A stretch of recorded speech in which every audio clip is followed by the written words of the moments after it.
Díomh. Sead atá in san leabhar seo agam Iarsmaí na Teanga. Ná stair an na teangacha Ceilteacha, na smaointeachais na Eorpaigh, ó hús an teo hís déag go dtí lá tá neán. Tráchtim an tuiscint a bhí ag leabhar na Eorpaigh, go mór mhór na Frainceach agus na Sasanigh, agus tar éis 1800 na Gearmánaigh, ar na teangacha Ceilteacha, agus an dearcha a bhí acu ar an dúchas Ceilteacha goiteine. Mar sin, ní leabhar é seo ar a stair na teangacha Ceilteacha iontu féin.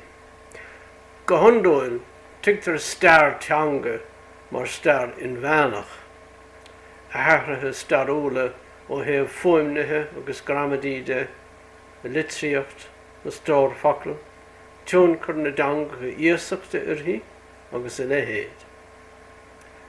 Ach go háirithe I gcás na teangacha Ceilteacha, ní miste stair achtrach na teanga a riamh freisin.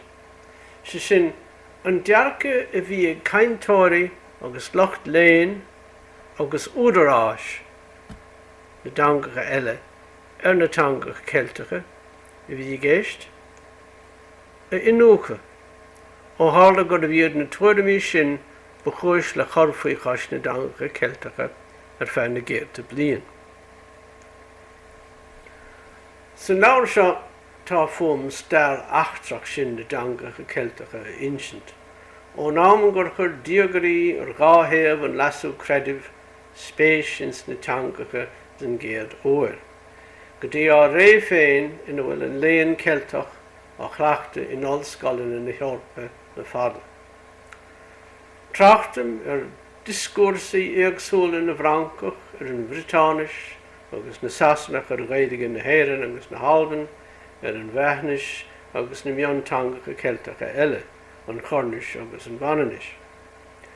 Cuireadh an méid sin ar gomhnas leis an discúrsa léanta có aimseartha ar chósaí teanga a goiteine, mar hampla an teanga idiach agus an nádúir déana sa tachtú hís déag agus barús na teangacha san 8 hís déag.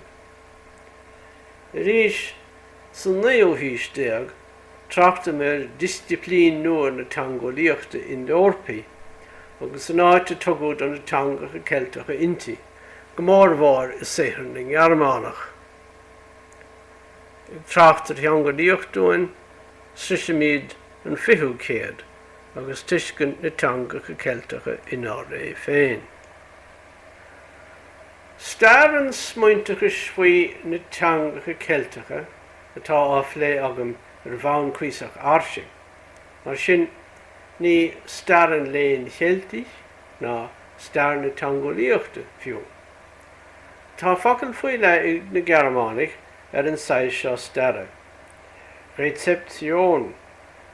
Sin an áilte a chuirtear ribh héthar ealaíne, an éisteach de tugtar dó.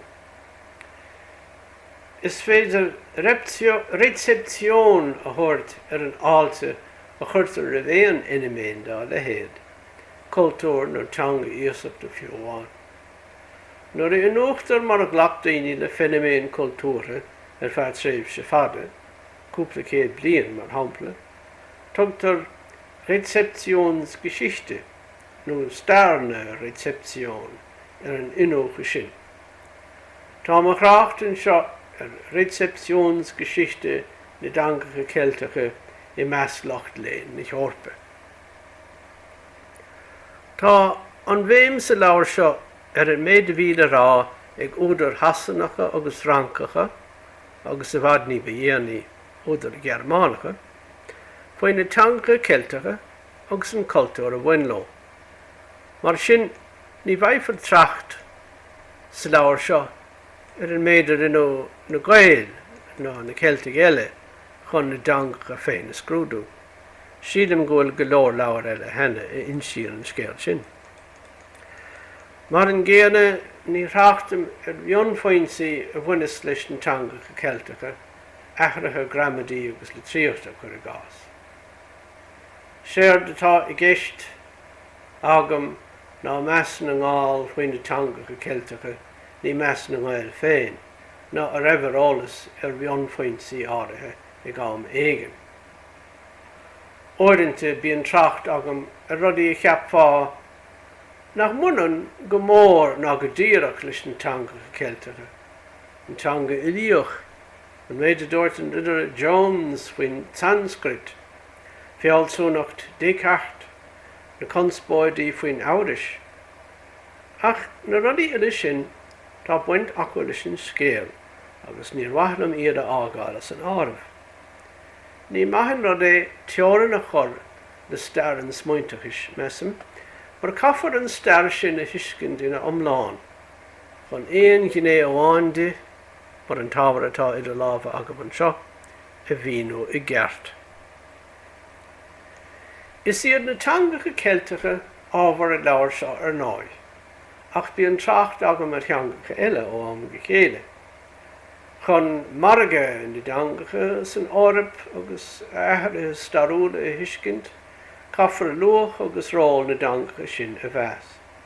Séir atá gceist agam ar an gcéaddul síos ná an leadin, teanga an léin le fada an lá agus an Eorais, teanga an bhíobla. Ag tracht am an tíortha Ceilteacha, bíonn orm tagart dhéanamh de teanga áirithe ach teanga Ceilteach í. Sin an Albanis, ná Berlin na Halban. Stábhachtach chun stair teanga na Breataine móra a thuiscint, tuiscint gur teanga atá nó a bhís an Albanis, ní canúint ar nós na ganúintí Berla is asana. Teanga liturga a bhís an Albanis, le tús afheochan an léin, hena, agus ethníom mar teanga náisiúnta an Halban san Eorpaigh. As teangacha éagsúil iad gairig na héireann, agus gairig na Halban, as teangacha éagsúil iad Berla hasanna, agus Berla na Halban.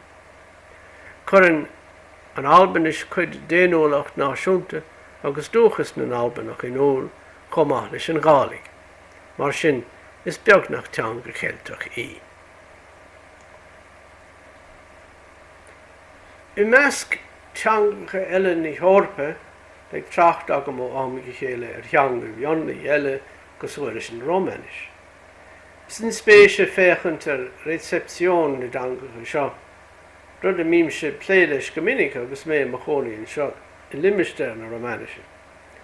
Curann sé sais ína ort, go mbíodh na smaointe céanna beagnach, na topáid céanna, á chur in úl go teangacha go súil leis an Rómánis, is a bhí faoin na teangacha Ceilteacha.